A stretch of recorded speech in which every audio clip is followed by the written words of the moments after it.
Hey everyone, it's Ben Hardy here, and in today's going to be reviewing the Genesis GV70 with the twin-turbo V6. Before we get into this video, I want to give a huge shout out and thank you to the Genesis of Linden, Utah for giving me some time with this car.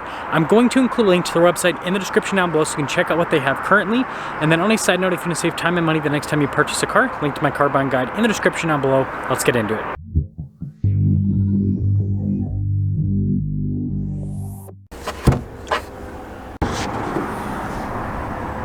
Now under the hood we have a twin-turbo 3.5-liter V6 that goes through an 8-speed automatic transmission. Fuel economy with this is 18 around town and then 24 on the highway, with power outputs being 375 horsepower and then 391 pound-feet of torque. Now before we move forward with this review, I do want to mention if you want to see more videos just like this, then I recommend you subscribe because I post content every single day.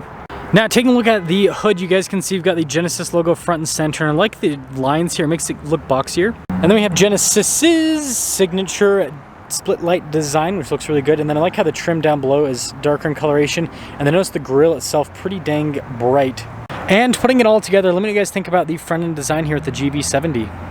Now around the side here, our tire wheel setup is 255 40 21 on the front and over in the rear, and you guys can see here with the wheels you've got the metallic gray, and I like the design there on the spokes. I think that looks really sharp. And then we've got this painted fender flare here, and same thing with the bodywork on the side, but notice some of the window trim is a little bit different with the coloration. And then here is your full side view with the GV70.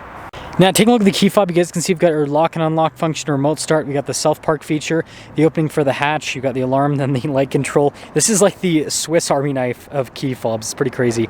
And also Genesis logo. And then taking a look at the cargo area itself, it's actually pretty dang spacious. I just reviewed a GV80 before this, and that was definitely bigger with the cargo space, but this is still really practical overall. And if we're moving this out of the way, you can see a little bit more storage underneath. Anyways, when you're all done, just press this button and that will lower the hatch right back down. Pretty cool looking taillight design here, and then you guys can see 4-wheel drive 3.5T and the rest of the badges. And then I like the exhaust tips here. It looks like rocket boosters almost. And wrapping things up, let me know what you guys think about the overall design here with the GV70. Now taking a look at the door panel, you guys can see soft touch here and then down below, and look at the red stitching that goes through. It's pretty cool, and I like the metallic trim, and then that's really cool as well. We do have sunshades here for the rear passengers, by the way. Fancy looking seats here. Look at the design down the center and then the red stitching and piping. Also, we got red seat belts as well. And then legroom here in the back is really good. We have a little storage net. We also have vents here in the rear. We've got our own climate zone, heated seats, some charging ports, and you can always move the passenger seat in every Genesis, which is hilarious. And the headroom, it's good. Now taking a look at the front door panel, you guys can see again soft touch here, and then also down below with the red stitching. We've got all of our window controls here, and then notice the mirror adjustments, and the mirrors do power fold in. Also got memory seats, blind spot monitoring with the mirrors, and then again I love this trim here at the bottom. Now really cool looking seats. Again, you guys can see the red stitching and piping, and look at the design down the center. I think that looks really cool. All of our power adjustments with the massage seat function and red seat belt. Pretty cool looking pedals there at the bottom. We have our controls here for the auto stop start, your hill descent control, stability control as well, and the nice soft touch trim here on the dash.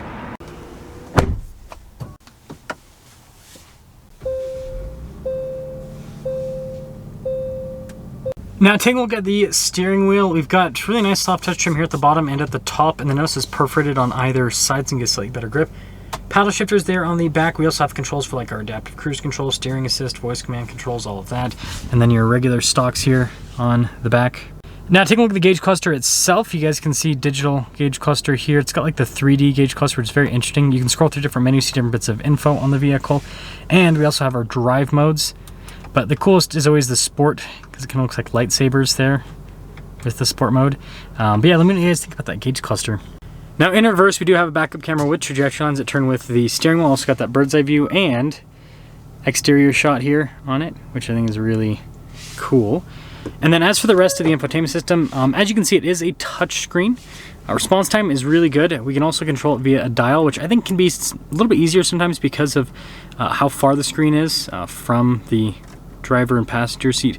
But yeah, there you go. This also comes with a heads-up display. Got nice soft touch trim on the dash here, and then I like the trim that goes like it's all the way around the steering wheel thing at the top there. See, it connects with the vents.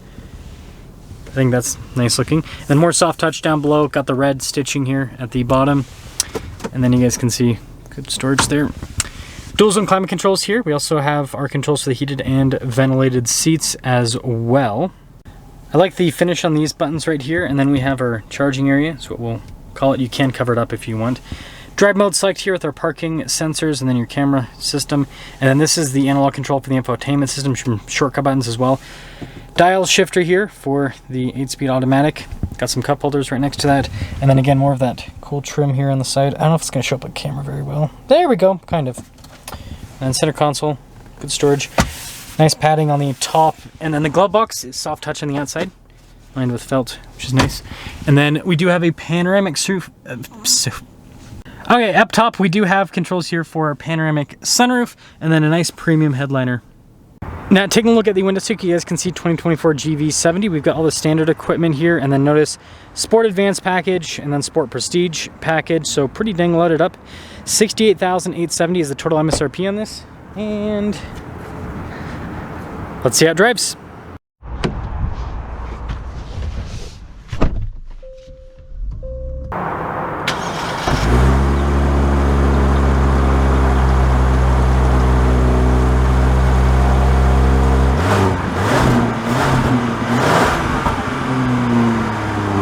Well, let's talk about visibility before we set off. Here's your visibility over the hood, and hope you can see the heads-up display. Both the mirrors, do a blind spot warning throughout the rest of the rear. And, well, let us set off in the GV70. Driving this back-to-back with a GV80, so it'll be interesting to see, because they've got the same powertrain, but this is, you know, slightly smaller size. So it should have sportier driving dynamics compared to the GV80, and should feel quicker, right? Because you've got same amount of power, but in a smaller package. Good torque right off the bat, so it's a big plus. Yeah, it does feel smaller. You do feel the more kind of nimble driving. Steering feels a little bit different too, I think. Interesting. Very smooth though, with the transmission and everything. I like the feeling of the steering wheel too. I think it's got a nice premium feel to it. But yeah, suspension's comfortable. It's not as comfortable as a GV80, so you do have a little bit of comfort concession with this. But it's not uncomfortable, it's very comfortable. Gonna pop into the Sport Plus mode, so it's mega aggressive. GV80 only had a Sport mode, it didn't have a Sport Plus mode. Interesting difference between them. Yeah, it's so comfortable.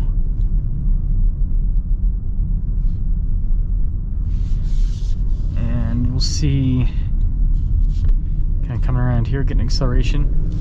Woo! Yep, it does feel quicker. It definitely feels quicker. Again, same power outputs, but smaller package.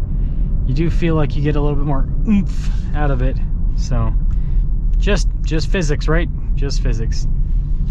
Yeah, I really like how this drives. So, GV70 with the 3.5T. I really like this.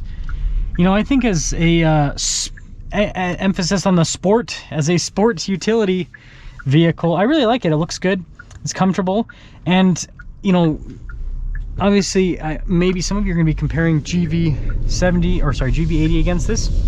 My thoughts on that comparison is that this is not going to be quite as comfortable, but it's going to have a sporty driving experience, feels quicker. So yeah, if you want a sportier feel and look, because it does look a little bit sportier than the GV80 as well, that's what this will provide. And yeah, if you don't need the space of the GV80, and also you'll save quite a bit of money, because the loaded up GV80 that I just reviewed was $83,000, so quite a bit more expensive. It was a Prestige Signature, so a little bit different packaging than this, but it's actually very similar, because I mean they both have the nice headliners, so it's a different name but very similar package. So regardless, quite a bit more expensive. So yeah, let me know your thoughts, GV80 versus GV70.